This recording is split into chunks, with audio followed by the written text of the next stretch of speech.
funny you say that because it's like a lot of times you win the U.S. Open, and it's not because you won it. You outlasted everybody. Right. But this time it's a great story because he did win. He birdied the last 2 holes, which was awesome to watch. I think general consensus was, you're going to get a lot of attention. You're obviously going to be asked to do a lot of things. You got to prioritize what you got to prioritize, and you got to stay true to yourself. And I think, if he manages to do that, he's obviously got game. I mean, to start like he did with 5 5s and then end up winning the dang thing. Right. Obviously, he's got some resiliency and some flexibility.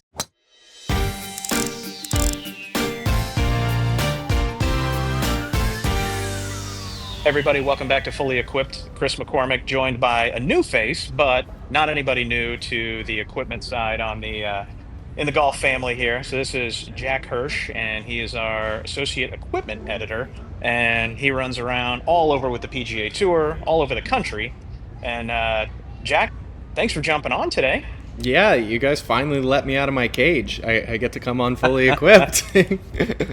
Oh, that's Johnny is out in Carlsbad running around and just getting all kinds of gear content, looking at the newest, latest, and greatest, and doing a lot of testing. And Wade is on the other coast, out in the Pinehurst area, doing a little bit of recon for us, and coming up with some very loose air quotes. It is in the name of the greater good for all things fairway jockey, golf, 8 a.m. brands, and a lot of cool things coming. But yeah, for sure, we just did some cool stuff, though. Definitely want to talk about that today. Won't give everything away.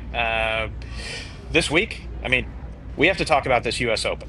We have to talk about some of just the absolute insanity that was this golf course, that was this tournament. And, I mean, a PGA Tour player got banned. I mean, that's kind of crazy. Wait, I'm sorry, what? You didn't hear Did I about miss something? Wyndham Clark? He didn't get banned. I thought Oakmont banned Wyndham for the damage that was caused in the locker room. I mean, I think he should have been, but that would be wild. I mean, if I was Oakmont after seeing what he did to that locker room, I wouldn't blame him, but I haven't heard that. I mean, there was some stuff circulating on the internet. If you read it on the internet, it's got to be true. So I saw it posted and shared, and a couple of people were talking about it, by a couple a lot. So I took it as face value and went, holy crap, like, did Wyndham Clark actually get banned from Oakmont? I thought you had maybe some insight. I mean... No, I mean, he's here this week. Yep. He's looking like he's ready to take on TBC Ruther Highlands. And, it's interesting with Wyndham Clark. Obviously, this isn't like his first infraction the last couple months. We saw him slam his driver into a advertisement sign at the PGA Championship. So, it's almost like you kind of got to wonder if there's something that, obviously that we don't know that's going on, and, hope he can take care of that off the course. But, what we're seeing is obviously not great. So, hope for the best with him, and hope he can kind of move on. But let's talk about the Open. Let's talk about Oakmont. That's a golf course I've played. I love it. It's a course where you can just get demolished and demoralized, and you putt out on 18 and you're like, okay, when can I come back? It is so fun. I don't know if in that setup it was so fun, but that is one of, like, I've played Bethpage and I played Oakmont both when I was younger, and those are very different golf courses in how they're hard. Bethpage, it's fun, but it's not fun. Oakmont is fun. Oakmont is so fun. I mean, I have to tell you, I didn't see very many people having fun. Well, but Kris, I enjoyed watching it. No one complained about the golf course. When do we get a U.S. Open where no one publicly complains about the golf course? That is few and far between. You are correct Hmm. there. That's a great point. There wasn't anybody that was vocally bashing the golf course. I mean, they may have been privately bashing the locker room, but the golf course, no, I'm glad you no. got that one. Can we add that So sound afterwards? yeah, 100%. We'll put that in post. Producer Mark, let's just make a little note there to add the symbols. Yeah. But we have a brand new winner, first time major winner, Hmm. somebody that was, I mean, potentially even looking at what am I going to do as a future career not that Yeah. long ago. And Hmm. now here we are talking about this the week after and going, he is a major champion. Yeah, Like, and how cool is that story? yeah, really cool. I mean, he just seems like such a nice guy too, which is cool. Yeah. He just, it's Wednesday as we're recording this. I'm still at TPC River Highlands. He just showed up today. In fact, I think about 45 minutes ago is when he teed off for his pro-am. So the first time he's seeing this golf course for the week, and they made changes here, and he's Sure. just getting out on the golf course, and they just brought him through a whole media tour of New York City. So obviously he's got people asking. He's got press conferences in the PGA Tour interview rooms now. He's getting, myself and other gear writers are asking to take photos of his bag. Lots of change, and it's interesting because a lot of questions in the press conferences before him were about, how did you handle when you went from here to here and, became one of the stars, to Rory McIlroy, Scotty Scheffler, Jordan Spieth. It's like, what Yeah. advice would you give to JJ Spaun? Right. I mean, that's a great topic. I mean, Mm-hmm. what was the general consensus? As I mean, JJ's been on tour for a while. He's been out there grinding, and obviously he hasn't had quite the showing that he would ideally like to have. But now being catapulted into the limelight and major champion, U.S. Open. I mean, arguably one of the, if not the toughest golf tournament in the world to win. I know some of our folks across the pond would probably argue that fact that it's the toughest to win, but at least domestically, we can Yeah. all agree that that is the toughest golf tournament to win. I mean, Hey, what a guy yeah, saying. a lot of well, it's funny you say that because it's like a lot of times you win the U.S. Open, and it's not because you won it, you outlasted everybody. Right. But this Right. time it's a great story because he did win. He birdied the last two holes, which was awesome to watch. General consensus, I was half paying attention in those moments, was focusing on some other things related to obviously Fair. gear, but I think general consensus was, you're going to get a lot of attention. You're obviously going to be asked to do a lot of things. You got to prioritize what you got to prioritize, and you got to stay true to yourself. And I think, if he manages to do that, he could.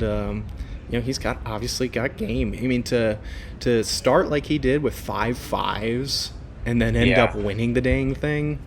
Right. Obviously, he's got some resiliency and some flexibility. So I'll be interested to see how he plays this week because they don't have a cut here anymore. So kind of could just kind of mail it in and play 4 rounds and get your check at the end, or he could keep the foot on the gas. So we'll see.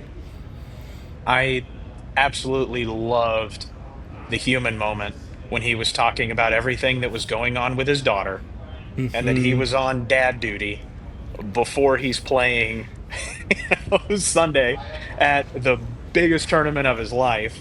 And there he is with his little one and taking care of her, sick to her stomach. And when he was telling the story about every day when he comes home, and she always asks him, "Did you win? Did you win?" And she got to see him win after he's up in the middle of the night taking care of her. And he kind of alluded to the fact that maybe the start that he had was a little bit of fatigue, wasn't just in it yet. And I mean, man, like you said, outlasted. Yeah. And to watch that stretch, I mean, there was a series of events that unfolded, right? But to have him make that putt on the last hole, I mean, sitting there going, "Holy shit, are you kidding Yeah. me?" And that was literally a holy shit moment, right? I'm like, okay, someone's gonna, there's gonna be a playoff, right? Like he's not Yeah, gonna. gonna be a And playoff. what And a he was like, way. "Nah." And to bring it to like where we're focused, what a way for Lab Golf to get their first major title than the player making a 65-foot putt to walk off on the 72nd green. And I asked him about that putter today. He only got it this past off season, so he's only been using it for 6 months. But he says it's obviously been a tool that's really helped him. He wasn't just this wasn't a one-off week. He's been playing really good this week. I know I've looked up his specs before because he was in contention a couple of times already this year, and I thought he might win. So obviously that lap putter has been huge, and he's also got a lot of bag setup that I think I know you and Johnny as fitters would really appreciate, because he doesn't have half-degree lie progressions. He doesn't have 4-degree loft progressions. Every iron is a little bit different. I know he's got 1-degree lie progressions in the middle of that set, and he's also I think he's got some slightly variations in half-inch lengths, half-inch length progressions. So him and the Srixon team have really cooked up a spec, and he said that was a couple years ago when he started with them that they figured that out, but clearly it's something that works for him in terms of optimizing each club. It's working. And I mean, that is, we could go down the rabbit hole with that. It's why is standard? Mm-hmm. Because somebody decided it was. No other real reason. I mean, a standard loft, a standard lie, a standard length, a standard weight. It's only like that because somebody at some point in time said, we need a standard. Let's standardize it. And standard's going to be 37 and a half inches and 62 degrees and 29 degrees. In this brand. Ready to go. Yeah, ready to go. Mm-hmm. And so many guys have started to question that, well, why do we do that? Why do we do things like that? Well, isn't there another way we can do it? Can we deviate from that and change it up? And now you're starting to see so many cool builds and so many cool sets. And I would almost attribute that whole going against the grain to Bryson. When Bryson was coming out on tour and he's like, nah, I'm not going to do it like that. I'm going to build my shit this way. And everybody went. I mean, literally shaped the industry with going and testing single length product. Mm-hmm. And you had Adele, which was building some of his stuff and building single length product. Then you have his transition over to Cobra. Cobra starts doing single length product, still making single length product. Mm-hmm. And I mean, now the current stuff that he's using, you look at kind of the evolution of his build as it's gone over the years, and it's just heavier and stiffer and more unusual and different, and now bulge and roll on the irons and upright. It's super cool. I mean, his putter. Have you ever held his putter? I haven't. I haven't been out on live yet, so I haven't seen his putter. But I understand. It's 79 degrees, right? It's the same. It's the same lie angle as a sweeper, right? As a broomstick. Dude, it's nuts. And trying to figure out how he holds it. You saw me with the long putter when we were testing the Spider ZT. It's just such a foreign thing. Mm-hmm. Wow. Yeah. Great for JJ. Awesome to see. We should probably talk about the questionable ruling. Mm-hmm. So with the Sam Burns. with the casual water, but not really, but it kind of was.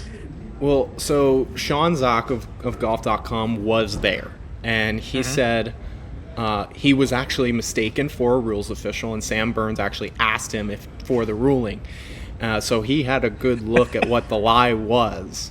And did he go over and give it a look just to appease No, I don't think he went over and gave him the ruling, but I think, as I understand it, I initially thought that it looked like what I thought was my definition of casual water. Now, they changed the rule. Casual water is not a term anymore. It's temporary water. So, I shouldn't say that. Water. They changed the name. I don't know if they changed the rule. I know they changed the name, and basically what the rule is, once you take your stance, if the water comes up, does it stay there? The water has to stay there if he's going to get relief. And from what I understand, the water didn't stay there. It seeped right back into the ground, which is why he wasn't granted relief. Now, did he hit a bad shot there, Kris, because of how much water there was? Or did he hit a bad shot because he was fuming about not getting relief? I mean, that's the question. Mm-hmm. Yeah, it definitely begs the question. The wheels were already coming off a little bit. He was already agitated. It was already hard out there. Mm-hmm. Yeah. Adam Scott said later that it was borderline unplayable. Yeah. But like you said, nobody complained about the golf course. No. And the weather conditions, brutal. And golf's not an indoor sport. No, 100%. And you can always make that argument that everybody in the field is playing the same conditions. Mm-hmm. So if they are crap for you, they're crap for everybody else in the field. And luck of the bounce, just like with anything. I mean, you can nuke one down the middle of the fairway and end up in a horrible divot, whereas your buddy skanks it a little bit and ends up perfect. That's golf, right? Yep. Man, it definitely begs the question, like, what if he would have gotten the relief? Mm-hmm. What if?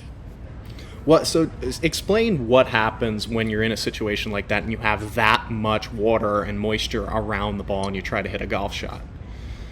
I mean, it's a spin story. Mm-hmm. So I mean, it's just how much gets between the ball and the face, and how much spin do you lose? I mean, it's kind of a coin flip as to what's going to happen, right? So you see the wedge shots that are green side where they're trying to hit it out of a water hazard, and you have so much more loft. You have deeper grooves that deflect more material, deflect more water. You can get a little bit of face on it, but I mean, with a full swing iron and taking a shot like that, it's costing you ball speed, it's costing you spin, and the solidness of strike is, I mean, it's a gamble at best. So yeah, I don't know what happens if he gets his relief. Like that's a mystery that we'll never be able to solve, and you can play out all of the what if scenarios. Mm-hmm. Oh, and does it go to a playoff and JJ still makes a bomb in the first playoff hole and hey, game over? That's a ball game. I mean, he would have been either, I think he was 1 over at that point, Sam Burns, and he made double. So he would have had to make, unless you argue that JJ doesn't make birdie because Sam Burns is closer, but he would have had to make at least a birdie on 17, which, it was an easier hole, but still, it's Oakmont. That hole is straight uphill. I don't know if we could call any of them easy. They make that hole look much easier than it is, and I believe it's I can't remember. It's one of the biggest or one of the smallest greens out there. Those greens are so oddly shaped. Some of them, it's kind of tough to see exactly. But I just love that golf course. There's so many what if scenarios that you could play out, right? I was really pulling for Adam Scott. I mean, Adam Scott. Oh, aren't we all? We're gear guys, of course we are. Yeah, and I mean he's close to the family. He has the AS1 irons. He worked hand in hand with the Mura team designing those irons. They did a limited release of Adam's iron, and to see him have Mura product in the bag, and Scott's been a journeyman out on tour forever, I feel like, and to see him in contention on Sunday, I mean, everybody at HQ is going, oh, come on, please. And it was heartbreak, but it was great to see him playing well. And we also talked about he put the AS1s back in the bag last week.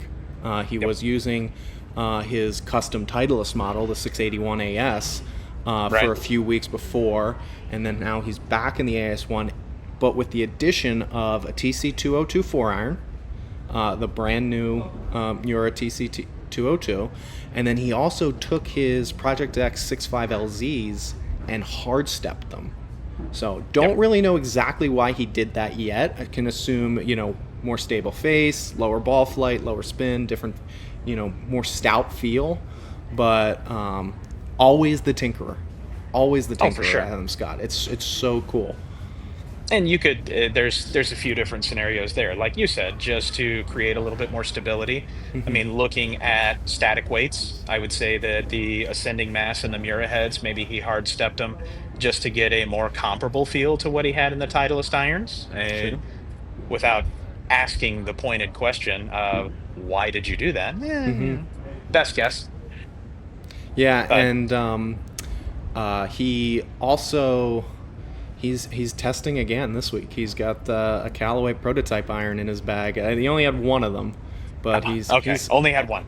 always trying something, Adam Scott. So yeah, really easy to root for him. I hope he keeps playing well. And the change seemed to be really useful for him. I think he was losing strokes approach to the green coming into the week, and I think he was top 10 at least going into the final round. I think it was, for the story I wrote on golf.com. Oh, that makes sense then. If he's grinding on approach, proximity, yeah, that Make some tells a story changes. right there, Yep. especially at that golf course. Yeah. And some of the short game shots around the green, wow, I did not make me want to go and attempt to hit those, especially with my wedge game.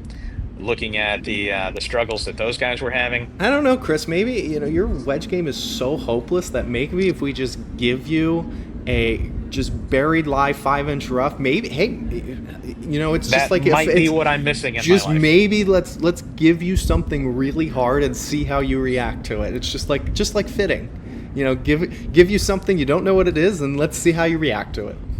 Yeah, I mean that could be the secret sauce. All right, how do we get Kris on Oakmont? Who's got the hookup? Yeah, somebody's got to be able to make a phone call for us there. But Listeners out there, we need to get Kris to Oakmont. Make sure they don't cut the rough from last weekend. real talk, what do you think you'd shoot? So I played there when I was 16. I was probably like a 7 handicap then at the time, somewhere around like 5 to 10. I think I shot around 90 to 100. It was hard. I think a lot of people have seen one of the Golf Channel employees, a .6 handicap, played from the members' tees with the same pins and shot 93 on Monday. I would have to say it would be tough to break 90. Sean Zock went there on media day and shot 88, and he's about a 7 handicap. That's a good score. Yeah, I mean anything sub 90. In U.S. Open setup, I if I'm being real with myself, I think it would be tough to break 90. Do I think I could do it? Yeah, but I think I would need to be really on. That's kind of what I was thinking, is if I was playing well and kept the driver in play, 90 is kind of where I was thinking I would end up. Somewhere if you hit fairways, around 90. You give yourself a chance. Now the greens are diabolical, obviously. Yep. But yeah.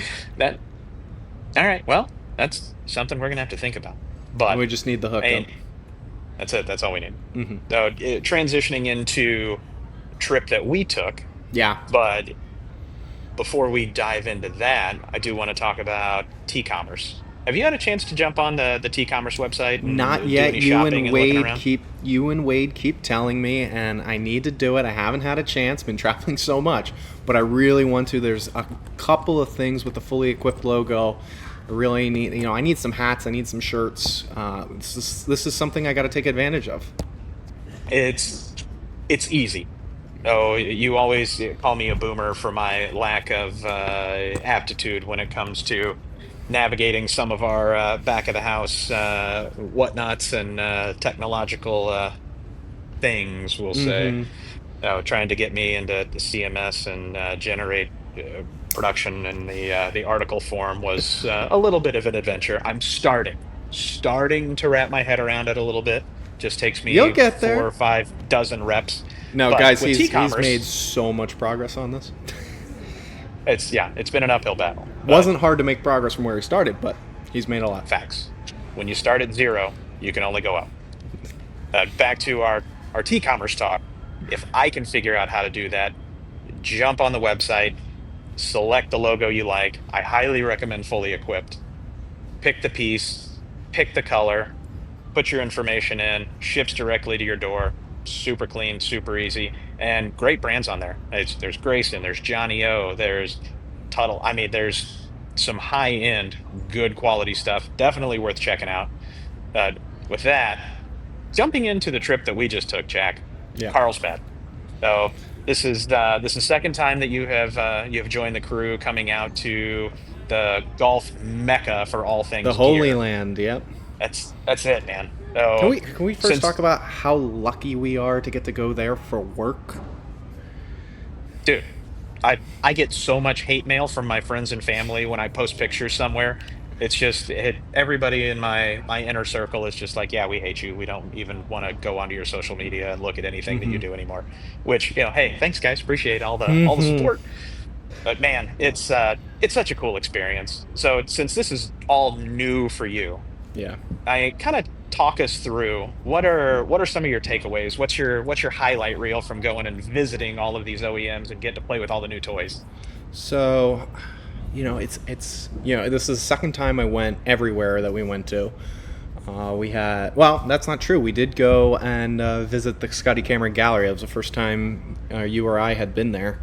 Yep. Um, so that was cool. That was just a neat thing. But actually getting to go and meet with the OEMs and see a lot of this product that's coming out, it was really cool because it's like when I took this job 8 months ago now, I was like, okay, we get through January and then there's a few more things in February and March and then things calm down, and now we're like we're picking back up here. This is like launch season 2 of the year because we got a Yep. lot of cool things coming out. I mean, Cobra, Callaway, Titleist. We just got some updates about another brand who's coming out that people aren't thinking about. Yeah, Um, nobody's looking for this one. I was yeah, excited to coming. get I that was email. thought it was coming in a couple of months, and it sounds like it's coming. It's coming out here. We can't tell you what it is, but We'll talk about um, it in a couple weeks. yeah, Couple weeks. a Tell you all couple about weeks, not a couple months. Yeah, but gosh, I mean, I think we got to start here with TPI. It was our last stop. I'm glad it was our last stop because TPI. Not only does the team at Titleist, Jacqueline Duncan, Malcolm Herbert, and all the team that helps us out, and our fitter, that's what the comms team, our fitters, Louis for me. You worked with Lucas, and Wade worked with Joey. Lucas. I You had you Joey. worked with Joey. Yep. Um, they just did such a bang up job showing us the new product, showing us, the facility. We got to play the course that they have now. They've renovated that facility so that they have a course within the driving range, which just so cool. And you know, I was blown away with the new T series that we got to test. I think Yeah. you were. I think all three of us really walked away not just surprised that we were all. I know for a fact that Wade and I are ready to put these clubs straight into the bag. I think you're pretty close as well, if you're not there. And yeah, Got to get them in hand. this Got to put them through the paces. this stuff is. I'm much easier than that when it comes to golf clubs. If I like it and it looks good and it feels good, I'll use it until That's why I used the Mizuno Pro S3 for 2 months longer than I should have. But yeah, I'm really excited to get these in the bag and see how they really perform on the course. So you're talking about the experience at Titleist. I mean, that literally is for anybody that's listening or watching this. I mean, going out to Titleist, going through the TPI experience, it's you get to be a tour player for a day. Yeah, I mean, there is no stone unturned, and they will walk you through every single club in the bag. And they are testing specifically for checking boxes in those launch parameters.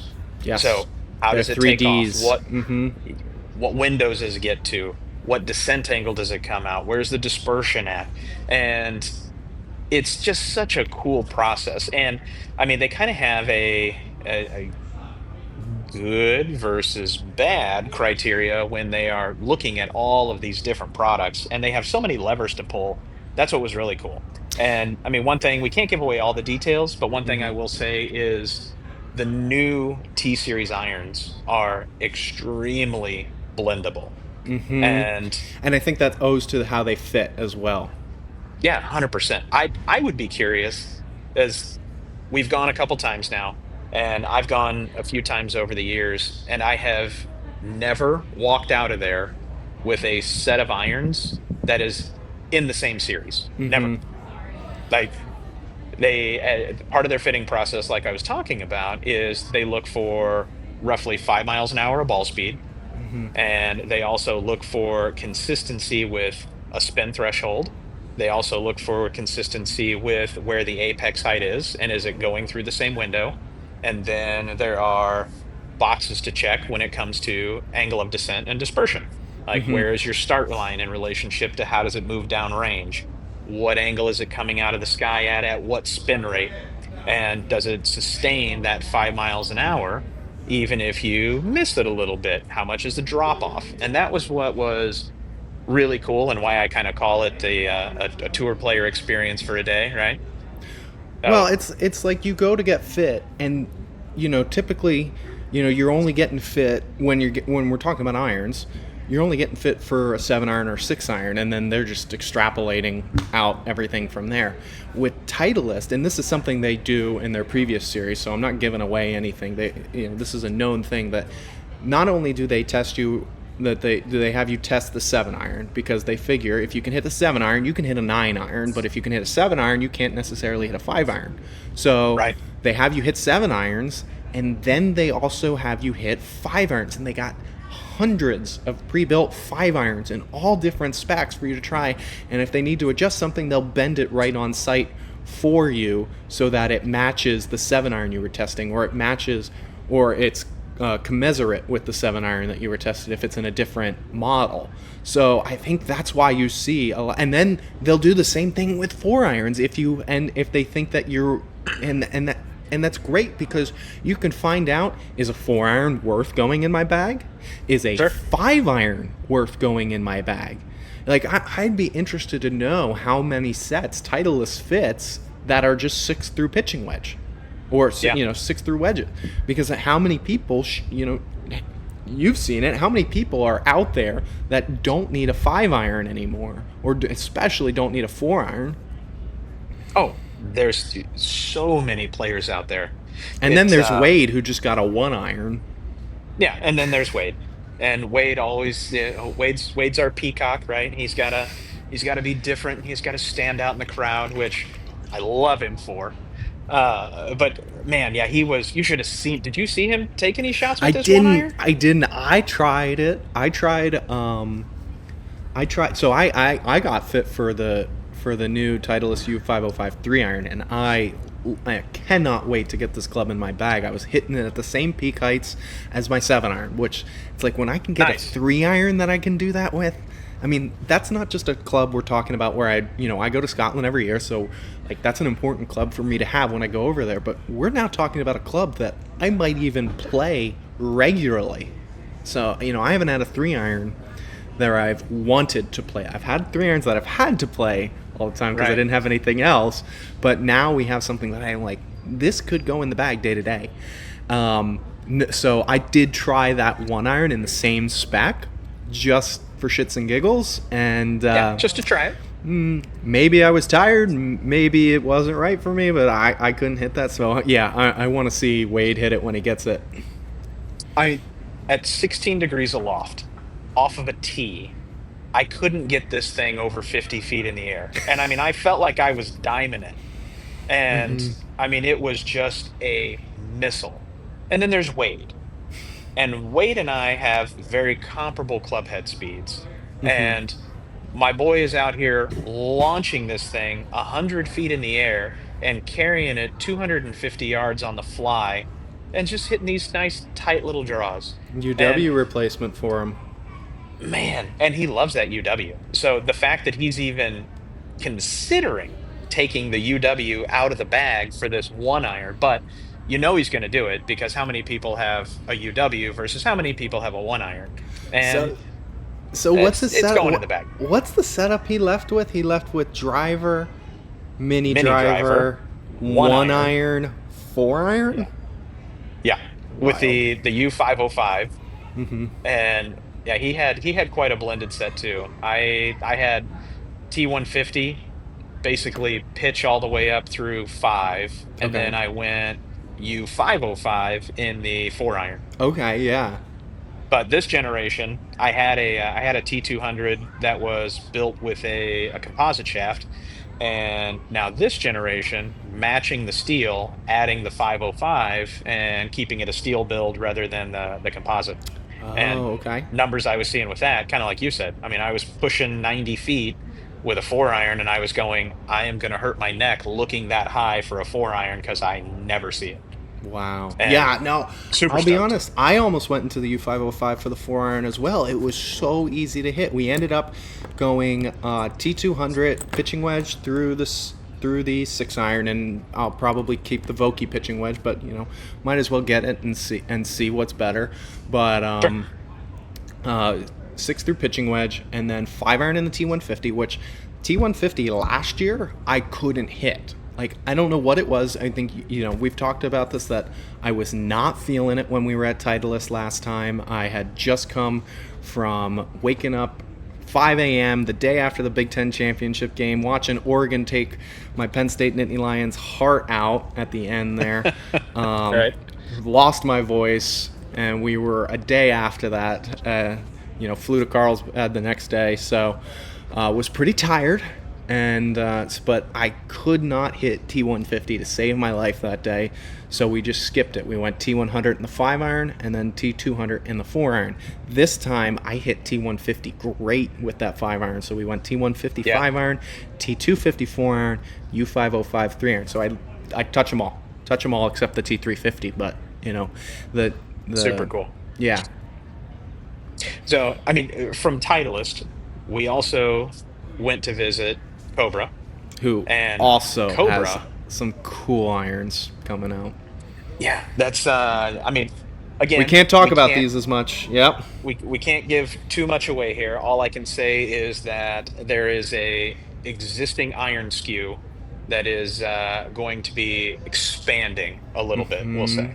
And that's where I'll leave it. But in testing these, and there might be a couple of guys on tour that are already playing a very similar model. Hint, Mm-hmm. hint, nudge, nudge. It But is. It is uh, out on tour. so we can't divulge any details. But testing these, it's awesome to see the evolution of this technology and now being adapted into different categories of irons, and also seeing how they are keeping what's really good about this iron and building on it in a couple of different ways.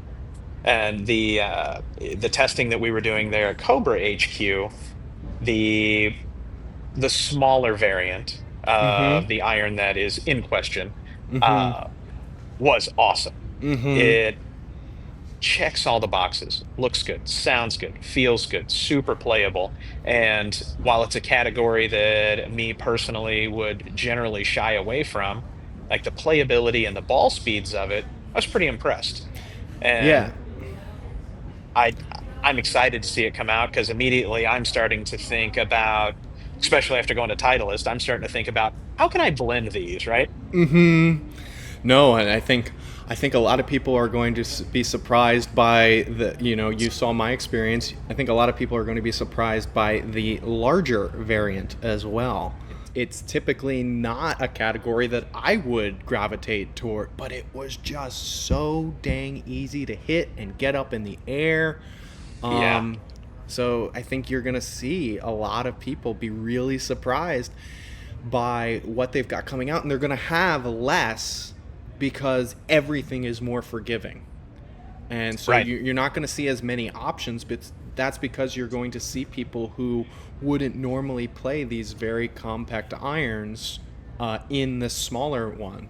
But then the larger ones are still awesome. Really good. And the timing of this trip was perfect because just a couple of days before Cobra brings the DS Adapt LS long drive head to market, we are in the studio and have an opportunity to test this Kyle Berkshire inspired speed machine that was not only cool looking, but fun to hit, yet humbling for me at the same time. And It was I wrote humbling an for me article too. about you actually were hitting it pretty solid. Well, I was impressed. it's funny because that was when you were watching me was the second time I hit the head because I was like, okay, let's try this. You know, for those who don't know, when I started this job, I was in the Ventus Black with my driver shaft, and I was playing a 7.5. I was playing a 9-degree head lofted down to 7.5 because I was just launching it so high, and I launched the ball high. But, you know, then I start playing with Kris, and Kris brings me to people who know how to fit shafts, and you're like, you should be in TR Red. And I'm like, a Ventus TR Red. And I'm like, well, that doesn't make sense. Ventus TR Red launches higher. And this is where we can tie in your story that you wrote last week. Ventus TR Red should launch higher than Ventus Black. So, of course, I put in TR Red, and my launch window starts becoming perfect. It brings down the spin. I never really get up to that 3,000, 4,000 number that I was sometimes seeing with Ventus Black. And it straightens out my ball flight to the point where I don't have to do anything to hit the 5-yard draw I wanted to hit. So fast forward back to when we're testing the Cobra driver, I'm like, well, wait a minute. I used to play. We were using TR Red and TR Blue, which shafts I used a lot. And it's like, wait a second. I used to play a 7.5. I used to play a 7.5 degree head, and I used a Ventus Black in that, and it was, I was spinning it too high. So let's put Ventus Black back in there, and that's when we started I don't think I got it up to 100 feet, but I was pretty close, and we were getting like 175 mile an hour ball speed, which is, I've picked up speed, but that's a cool number to see. So, nothing I would ever consider playing. If there's one thing I would have liked to go back and do, I would obviously like to try that head with a 48-inch shaft, like they do on the long drive circuit. I was impressed watching you swing that thing. I got to say, because I'm I used to saw it. some. Well, that's touche. Yeah. Yeah, Mm-hmm. I would say that's comparable to what you were playing Mm-hmm. when we first started down this gear journey together. Mm-hmm. And my experience with it as somebody that plays 10.5, 11 degrees of static loft typically is what is in my gamer. Mm-hmm. Looking down at 6, I mean, I might as well have been looking at a putter. I mean, it just no loft on it whatsoever, right?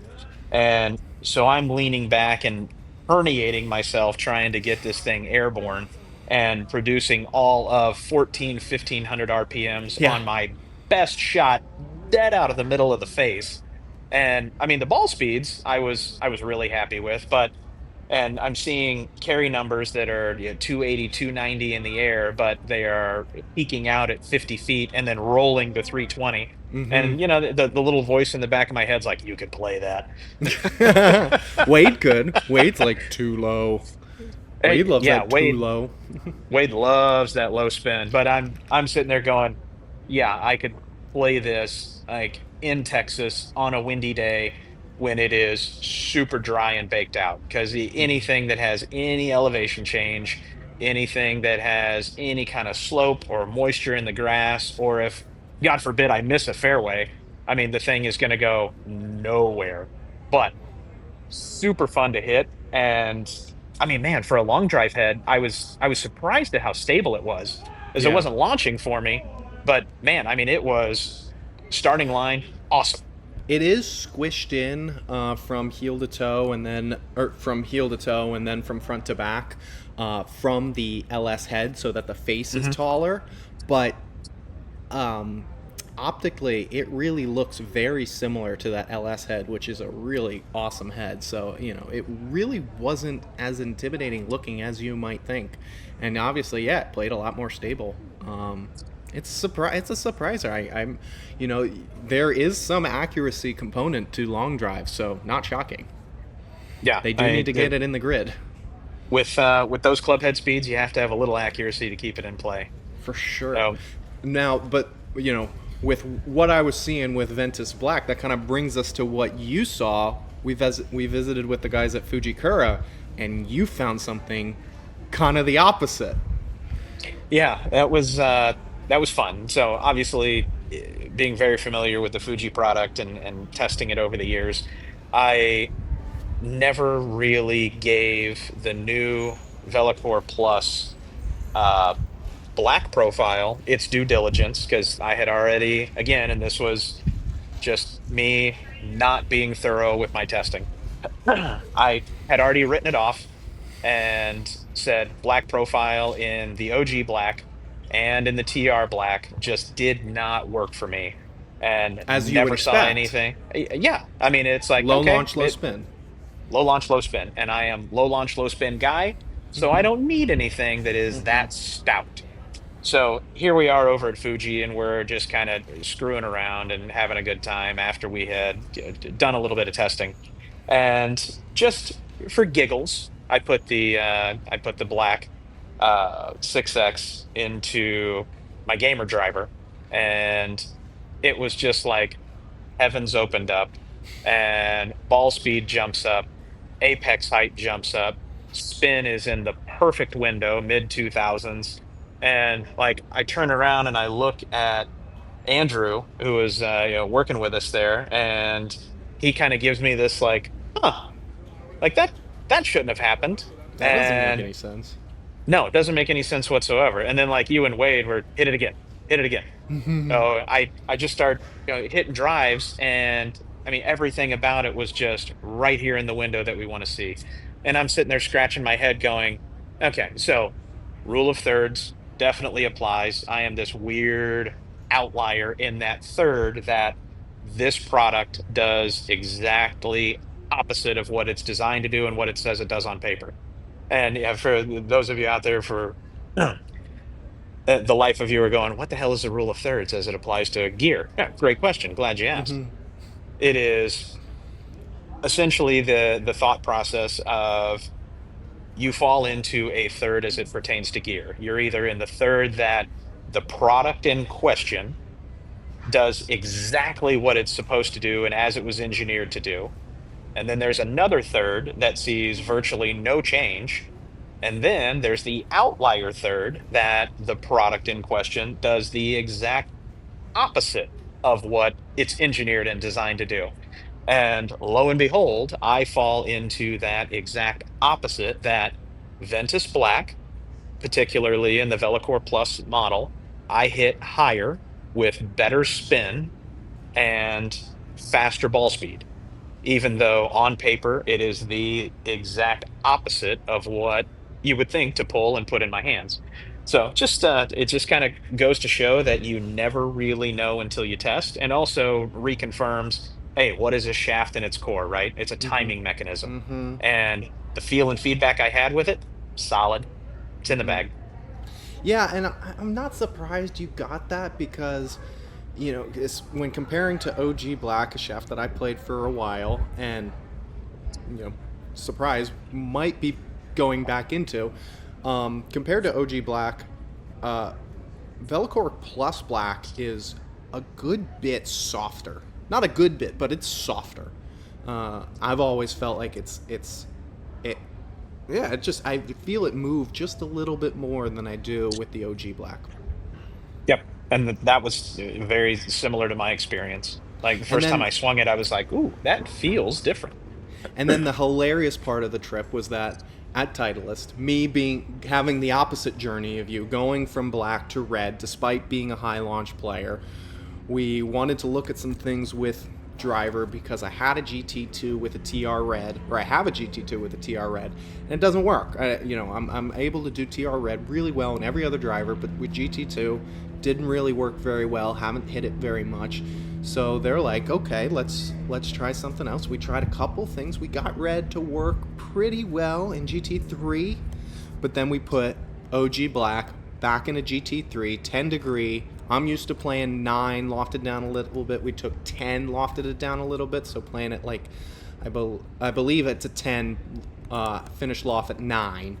Okay. And we were getting some really impressive numbers. And the important thing compared to the driver I was playing, or maybe still playing, I'm gonna, now I'm gonna take these two drivers. One's a QI35 LS, one's the GT3. I have both TR Red 6X and Ventus Black with both tips on them, so I can mix and match and try a bunch of different things. But I was getting a higher window with the driver that matched what the irons I was fit for was. So that was super important. And I was getting about 9 yards of extra carry distance, which that doesn't suck. No, definitely doesn't suck. And I mean, before we move on to the other OEMs that we talked Mm-hmm. about, or that we visited, I should say, before we talk about them, Fuji has a couple of new things coming too. We can't let the cat Mm-hmm. out of the bag, but there's some new parts that are coming. There are some additional parts coming to a current family, which I've got a prototype of in the bag right now and been doing some testing with it Mm-hmm. since I got home, and really excited to see what happens when I do a full build with these and see, what happens. And Now, the other thing we should mention when we're talking about Ventus Black specifically, Masters, Ventus 6X Black. yeah, PGA Championship, Ventus 7X Black. US Open now with JJ Spaun plays a new Ventus Black Velocore Plus 6X. So there that you go. shaft has won, that shaft family, or that shaft profile, I should say, has won 3 majors this year. And, they're always up well over 40% with the driver counts every week. I was going to say, didn't the guys at Fuji say that it was something 43, 44, 45% for Might have even been 47. I can't remember the exact number. It was high.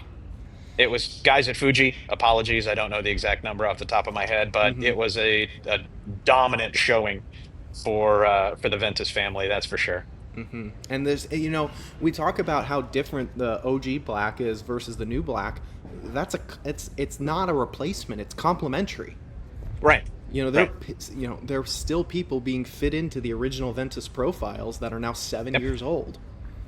Yeah, same thing with TR. I mean, Mm-hmm. the TR line is the only line that has the spread toe fabric, Mm-hmm. and the spread toe fabric that hangs out in the handle section and midsection, and it stiffens up every profile in the Ventus family. And I mean, I always try and make sure that people understand. We talk about low launch, mid launch, high launch. Ventus at its core is a low launch part.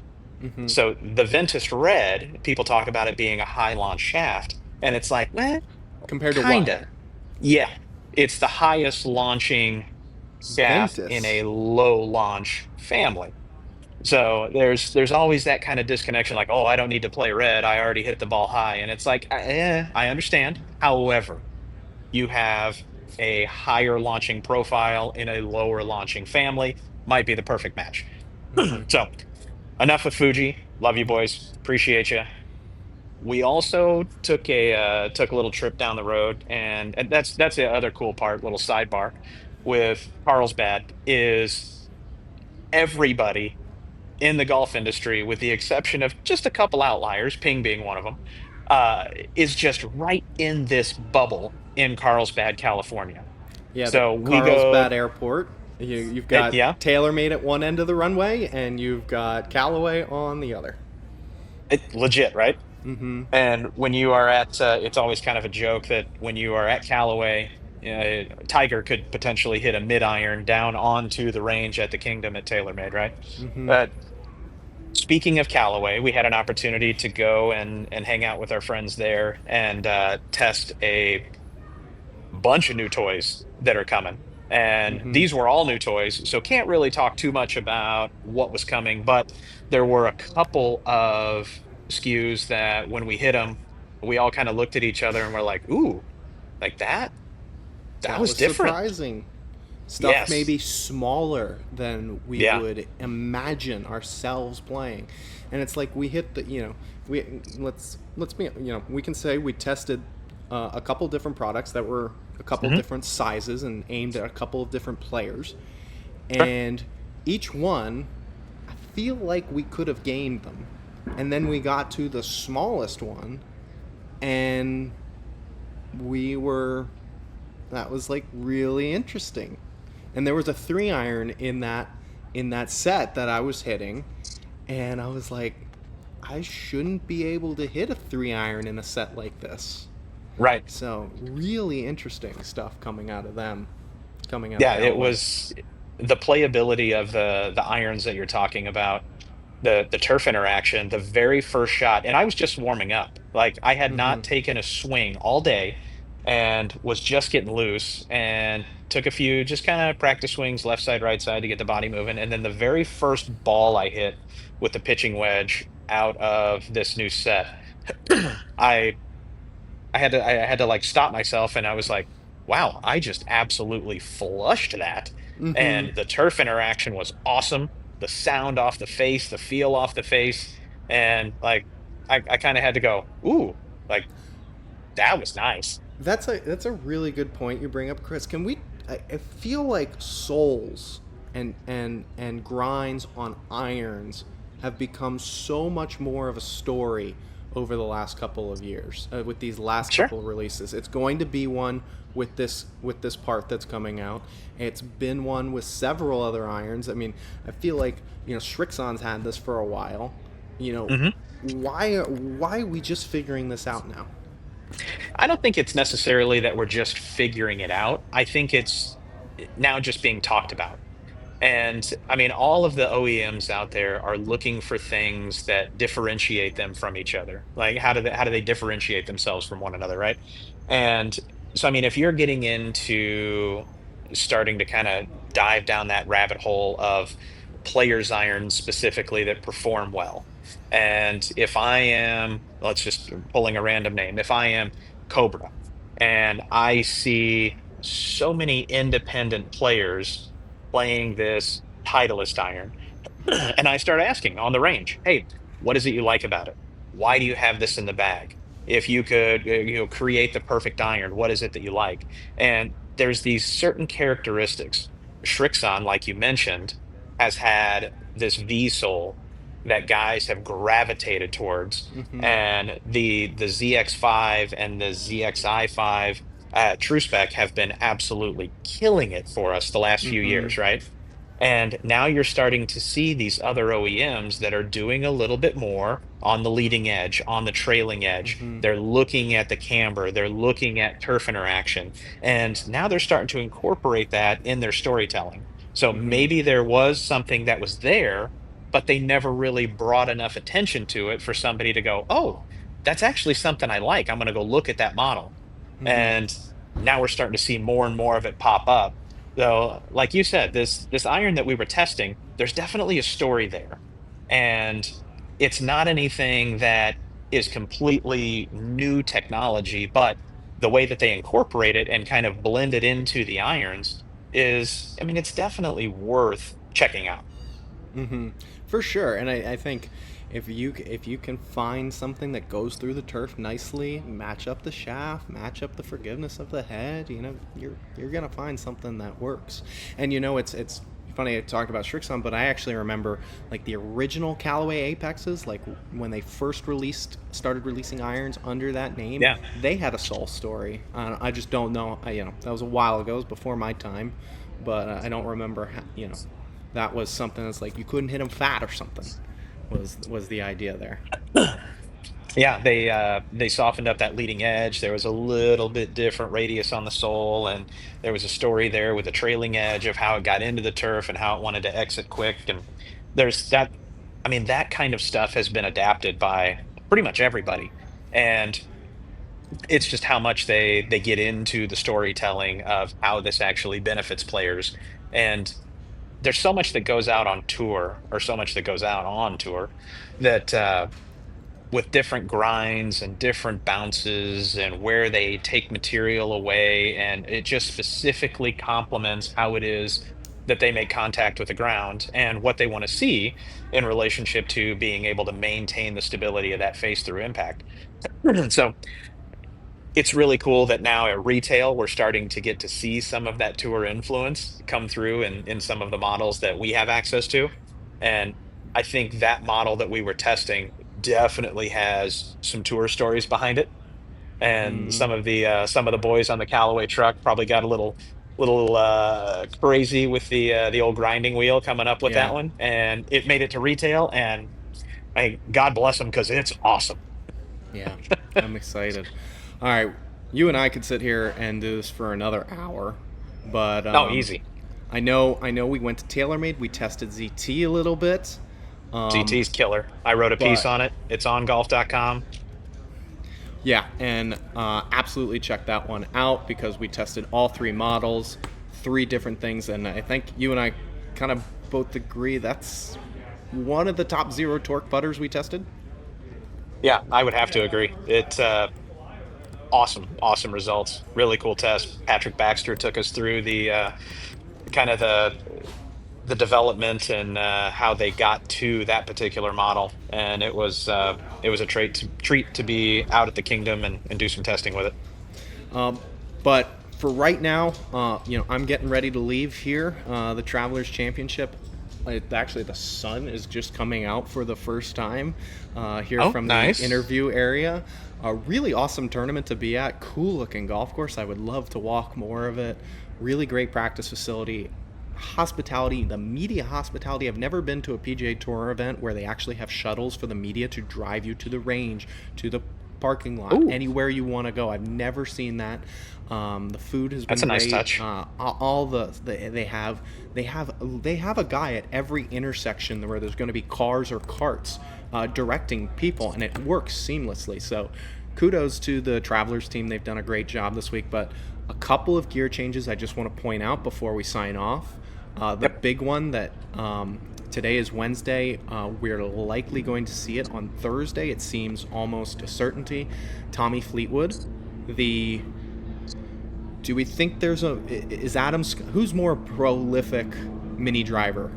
Adam Scott, Tommy Fleetwood, Siwoo Kim Oh, are the ones that come to name. I think it's Fleetwood. I I'm would gonna go say Fleetwood. Fleetwood. Yeah, I'd go Fleetwood. Fleetwood. He was one of the first guys to put that burner mini in. Yep. That burner mini after 2 years coming out of the bag for the R7 quad. Oh, awesome golf club though. Man. So, so the story is they and you'll have the story on golf.com on Thursday. The story is they wanted to test the Ventus TR Blue in the mini driver. He had been using the new Velocore Plus Ventus Red because he had it in his driver. He put it in the mini driver, liked it, but he was starting to get the spin to creep up a little bit. So he tried out TR Red, and they found him and Adrian Riedvelt from TaylorMade. They found that the spin came down just a little bit, right where they wanted to go, and he was getting about a little bit higher launch and about 5 yards of extra carry, and that was all he wanted. That was perfect. It was a big weapon for him, so that's really cool. That seems like almost a certainty it's in the bag. Tomorrow I could be completely wrong. But the other Right. interesting thing is just today on Wednesday, he did start testing that TR Blue in his driver as well. So a couple of changes might be coming for Tommy Fleetwood. Okay. Also a TaylorMade story. Colin Morikawa is testing and again looks likely to put it in play on Thursday. Looks likely to put in a Olsen Tour Matrix 1.0 putter. That TP Soto Oh, might be that's coming out of the cool. bag temporarily. So that's another cool story. And then we also have Matthew Pavon might be putting in the Ping Onset prototype. We haven't seen this putter out at retail yet. Right. This is their take on zero torque, onset, whatever you want to call it, but it has a little bit of toe hang. So really interesting. Really want to learn more about it. But he is gaming a arm lock model of this putter. I have yet to see the combination of arm lock, or it might be wrist lock, with zero torque or torque. There's so many different names for it now, but offset Right. putter or onset That's putter, I cool. should say. That's really cool. So definitely things to look forward to going into the tournament this week. So Jack, thank you for joining today. You It's know what? I hope you invite me back. Yeah, it's been a lot of fun sitting and Yeah. talking shop and talking gear and having somebody that doesn't make fun of my shoes and actually wants to talk about golf clubs. So I I had appreciate to. that. I had to. It was tough. It was tough. I know I appreciate the restraint So everybody out there, thank you as always for listening. Make sure check out the YouTube and follow along in all of our adventures and travels and Jack's adventures on tour. Looking at all of the cool gear changes out there. Give him a follow on golf.com and check out some of the content that he's putting up there for you guys. And with that, we'll see you next time.